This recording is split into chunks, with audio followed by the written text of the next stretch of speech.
Well, hello again, this is Julie Mansell from Gem Ministries International, and this next little video is about the law of love and the new commandment that Jesus gave everybody. The Israelites had a commandment that they could all quote, and often when I ask this question when I'm preaching, I get this verse given back to me. Love the Lord your God with all your heart and love your neighbour as yourself.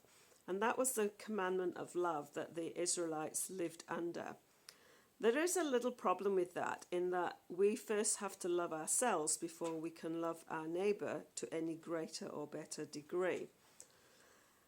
In John 13 verse 34, this is where Jesus is washing the disciples' feet at the Last Supper, and he gives them a new commandment, a new covenant. He puts the new covenant law into a simple concept, which they then spent the next few years trying to come to terms with and understand.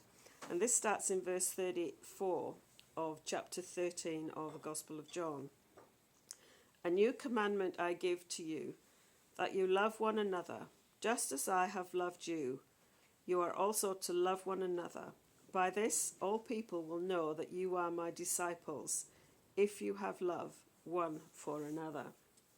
So Jesus brought the commandment of loving one another onto a much higher level. It's all right to love your neighbour as yourself, and that's totally dependent on the degree of love that you have for yourself. If you do not have a very high opinion of yourself, it's very difficult to love your neighbour in any significant way.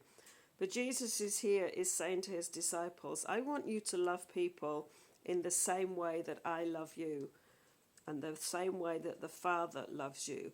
And that was a whole new concept to their ears, to the Israelites hearing. They had been under a covenant that wanted them to perform, to do various sacrifices, to bring sin offerings and other offerings throughout their ceremonial year. And here Jesus is saying, God loves you, and I want you to love one another in the same way that God loves you.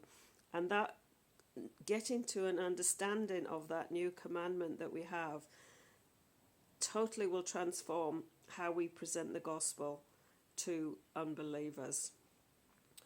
This is the supreme law. It's his commandment from Jesus, the holy commandment, the law of Christ, the law of liberty, the law of the Spirit of life, is some of the ways that the disciples then went on to try and express this and explain this to the people as they moved into their new Christian faith. So bless you heaps. This is Julie Mansell from Gem Ministries International, and I hope you enjoyed this short video.